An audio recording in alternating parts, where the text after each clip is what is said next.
Rabbi, we have Rosh Hashana coming up. One of the things that the Chazal say about Rosh Hashana, the most amazing thing, you know what it is? That everybody is judged on Rosh Hashana. Every creation, everything is judged on Rosh Hashana. Every human being, no matter whether he believes in it, doesn't believe in it, he knows about it, doesn't know about it, everybody is judged. You're Jewish, not Jewish, no matter what you are, white, black, yellow, brown, doesn't make any difference. Everybody's judged on Rosh Hashana. And they're judged about every little detail about everything they did. Everything. Everything is on the table. You know, nothing gets overlooked, nothing gets passed by. Everything is on the table, everything is judged.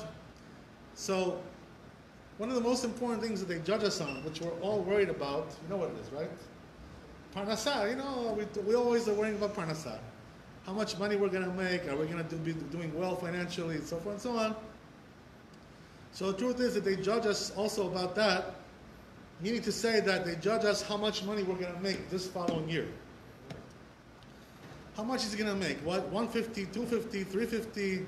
He's going to make 2 million, 5 million, whatever it is, right? Each one according to his respective output that he usually does, whatever it is. So they judge you exactly how much you're going to make. But the Chazal say that there's also, you know, something that we can do to participate in this also. In other words, we're not only being passive over here, also we can be active as well.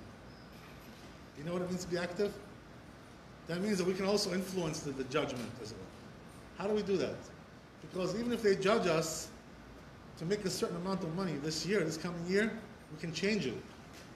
How do you change it? By praying. You know how you change it? You have to, it needs more than prayers. You have to change it by doing something. What do you need to do? Right? What do you need to do in order to change your financial portfolio for the following year? What you need to do is to start opening up your wallet and start spending money. What does that mean? Start spending money on mitzvot. If you spend money on mitzvot, like what? Like Shabbat, for instance, right? Kavod Shabbat. You're spending money to buy seudot of Shabbat, or seudot of Yom Tov Kaid Rebbe, Sukkot, Pesach, Shavuot, even Rosh Hashana is Yom Tov also, right? Same thing. All these things. You're spending money on Yom Tov, you're spending money on the holidays, on Chol HaMoed, on Sukkot, Chol HaMoed. You're spending money also on other things. You know what it is? Also. On Rosh Chodesh also. Rosh Chodesh also, there's a mitzvah to have a Seudah on Rosh Chodesh. So if you spend money on the Seudah of Rosh Chodesh, they give you for that also. So what does that mean? All these Seudot that a person does, all the money that he spends for these holidays, they give him back. You get a refund for all this, you know? Just like the IRS, right, Lehavdil. They give you a refund, you know? You also get a refund from them as well. What does that mean? Even though they judge you to make a certain amount of money, but they didn't include these things, which you can add yourself. So if you add these things yourself, they're going to say, look at that. He spent on Shabbat, he spent on Kaidre, on Yom Tov, he spent on Rosh Chodesh. Very nice, very good. So he's going to get a refund on that, right? So what does that mean? You get extra. They add you money for that. It's not included in the package, in the original package. That's the way it works, which is an unbelievable thing, by the way. You know, can you imagine? You have the power to do that. So instead of, if they judge you to make 150,000 this year, you can force them to give you another 100,000 by spending money on holidays. Another thing you can do, also, to increase, you know what it is? Chinuch banim, right? Talmud Torah. If you send your children to Talmud Torah, to yeshiva, for them to study over there, your sons are talking about, right? Not so much the daughters, by the way. The sons, you know? Why? What's the difference between the sons and the daughters? You know what it is? The difference is like this, right? That the mitzvah, be'emet, of chinuch, Torah, is really on the sons, not on the daughters. Even though today we send everybody to school today, that's the way it is today. But in the old days, it wasn't like that. In the old days, the girls stayed home, you know, and the boys went to school. The boys went to cheder, they went to yeshiva, and the girls were home. So now everybody's going to school, Baruch Hashem. That's good. But on the one hand, it's good. On the other hand, though, the mitzvah is really Talmud Torah of chinuch is on the sons, not on the daughters. So if you spend money on your son's tuition for the yeshiva, they're going to give you that also back, refund. You know, another refund you're going to get, right? That's a lot of money, right? So it's a big refund. as you know, right? If you ever sent your children to yeshiva, you know how much refund you deserve over there. They take a lot of money, these people over here, especially in America. Right? In America, they take exorbitant amount of money to give your children a yeshiva education. And by the way, it's not even so good like it is in Israel. In Israel, much better. You know, in Israel, they give you a better education and you pay less money. You know, so, you know, the truth is, if a person has children, you know, young children, and he wants to have mercy on them, what should he do? Take them to Eretz Israel. You know, raise them over there. Why? Because over there they're going to get a much better education, Torah. They're going to get also much cheaper education as well. So why not, you know, why not do them the chesed of giving them a good education by taking them to Eretz Israel, if you can.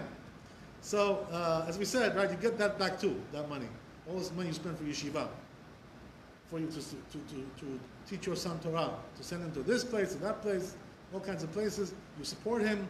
Also, if you have a grown-up son, right, and he's Talmid Chacham, you know, he's learning in Kollel, and he became a, you know, Torah scholar, he wants to be a rabbi, blah, blah, blah. So here also, if you give him money, donate money to his cause, they take off also that as well, you know, so you get also a reduction, you get refund for that too, obviously, right? Talmud Torah, can you get kulam? So they give you also for that as well. So, as we said, right, that a person can change his portfolio by doing these mitzvot. By way of doing these things, they give you more money. Because it's not in the base amount that they judge you for this year. It's not included. This is an extra charge, you know, bonus, you know, something else. It's not a part of the system. Also, there's another way, you know, that a person can influence his parnasah. You know what it is? This was told to be my Maran, Rabbi. He told us something very interesting, very insightful, very true. He told us like this, you know, that a person, if he wants to increase his parnasah, what should he do? He should increase his involvement in the community. What does that mean? If he's helping others, giving them money, you know, they give him also more. They say, oh, you know what, this guy, you know, he supports his son, he supports his daughter, he supports his family, his cousin, his uncle, he gives him, he helps his father, pays his rent, you know, does all kinds of things. They say, oh, look at all these mitzvot that he's doing, huh? So you know what they do, right? They give you extra because of that. In other words, all the money that you're spending to help other people, including your family and your whatever, your friends or whatever it may be, they give you also that. They say, oh, you know, let's give him more because everybody depends on him, you know. They're all looking to him, you know, his hands are outstretched to everybody. So therefore we have to give him more. So that's how you do it, you know. So what does that mean? The secret is, you know what the trick is? You learn from here one thing. Don't be cheap with your family, you know? Don't be cheap with them. Don't tell your family, you know, your wife and children, I don't have too much money, I can't give you a lot, you know. I do the best I can, you know, and he's cheap with them, you know, matchowari, you know? Matchowros, ojakta. You know, he goes like this, he gives them a little bit, but he really has more to give them, but he doesn't want to. He wants to give them minimum, like this, you know? And he wants to give them like that. So what they do is in Shemaim, they say, oh, this guy gives minimum to his family, so we'll also give him minimum. You know? They give him just exactly what he gives them. So a person, if he wants to have more parnasah, you know it's a good way to increase it? Also, to give more to your family, to give more to your children, to your wife. If you're going to be generous with them, they're going to be generous with you. What about me? That's the way it is, you know. The rabbi knows this trick, believe me. He knows this trick. He's joking with me, but he knows about it very well. You have to be generous with your family. Give to them generously. Don't just say, oh, you know, yeah, I'll give you, you know, a father can give to his son every day, you know, $2 or $20. You know, it's a different thing. You know, you have a son, let's say he's in high school. You know, if you give him $2 a day, you know, okay, you know, maybe he'll survive. He won't die, but, you know, not exactly the best way to help your son like that. You know, so give him a little bit more. Give him $10. Give him $20. You know, let him live a little bit. You know, let him breathe a little bit. You know, that's the idea. If you let them breathe a little bit better, you also going to be doing better. Why? Because in Shamayim, what they do is they compensate you. You know, whatever you give to other people, they say, oh, he gives to them. So we also have to give him, you know, because everything is coming out of his pocket. You know what I mean? He's like a godfather, you know? He's a big shot, you know? He gives to everybody. Gevir. That's the way it is, right? Yeah, if you're a Gevir, they say, oh, you see, the whole community looks to this guy. You know, so we give him more. What if he doesn't have more, but if you will have more, he will help others? What can I tell you? I'm not talking about hypotheticals now, Ali, right? Let's talk about reality. So, what do you call it? So what I'm telling you is that this is the way to do it. A person, you know, also there's another thing, you know, which a trick is like this. They say that if a person wants to have a good judgment for the Rosh Hashana, and you know, he's not perfect, you know, he knows he's not perfect. He's got some sins, you know. He's not exactly Mr. Tzaddik, Mr. Hasid. He's not exactly like that. He knows himself. He's not the best, you know, he's got some imperfection, some flaws, he's got some blemishes. So you know, how do you have a favorable judgment if you know you're not so good like that?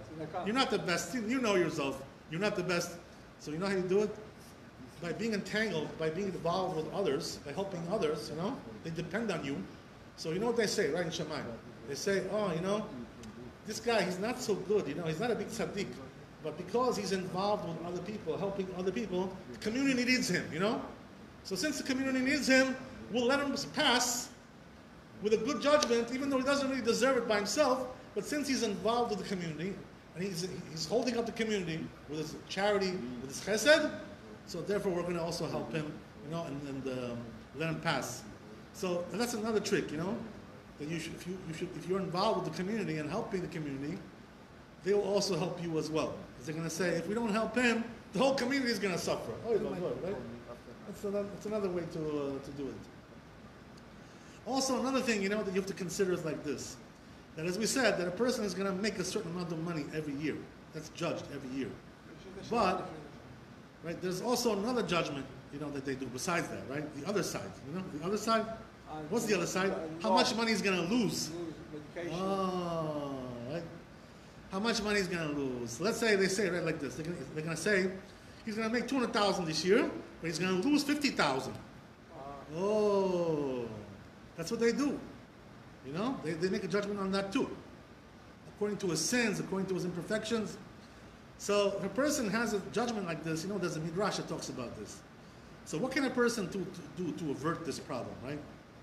So let him lose the money in a good way, right? What does that mean? Give more tzedakah, do more chesed with his money, to give to Talmudei Torah, kolelim, yeshivot, to give to Torah, to give to Talmidei Chachamim, to give to the poor.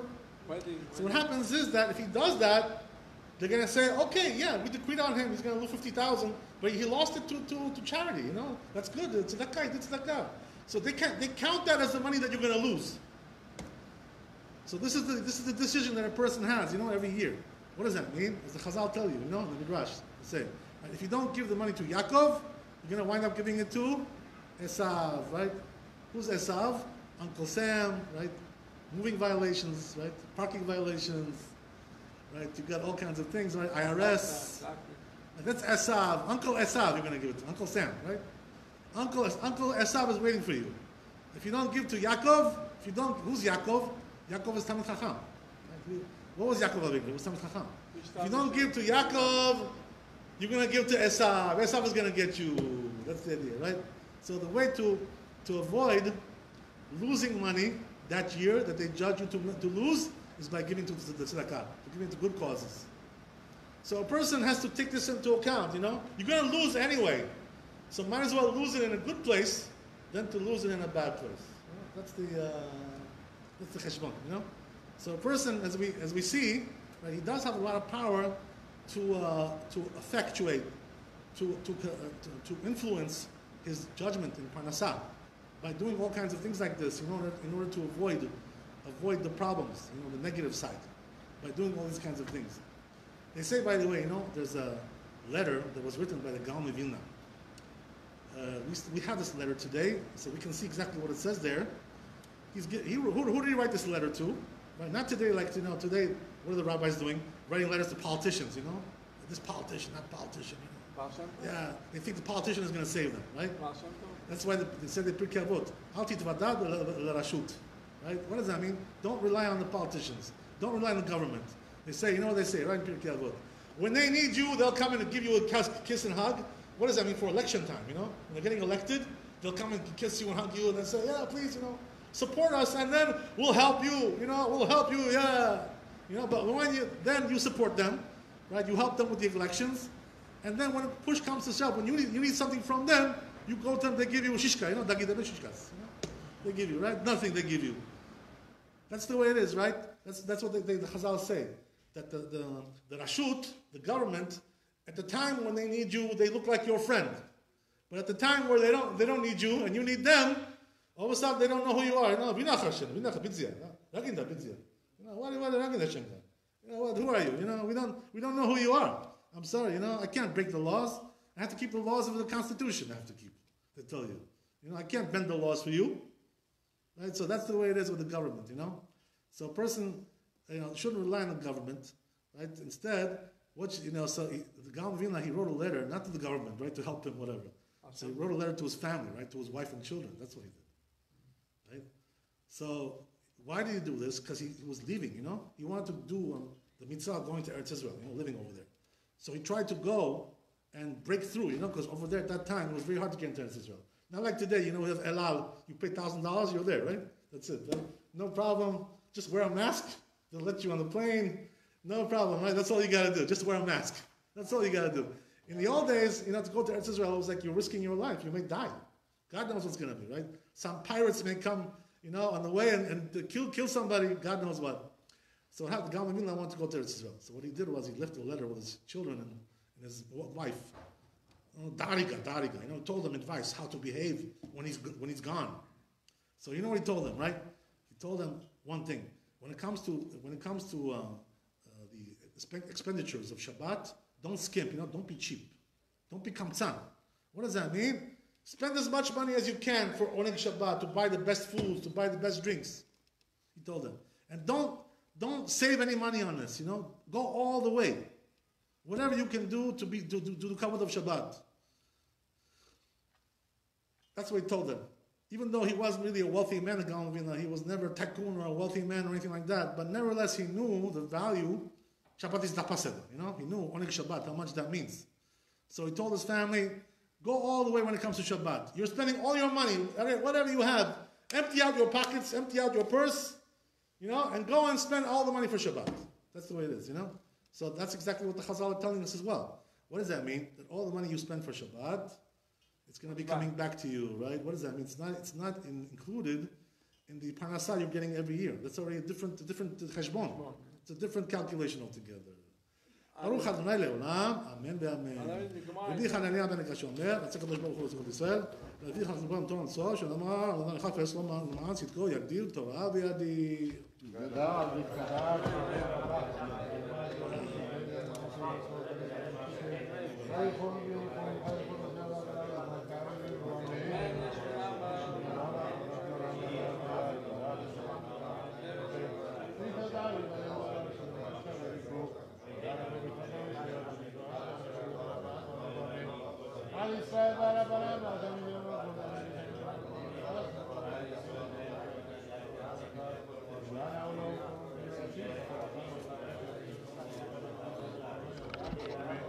יש לה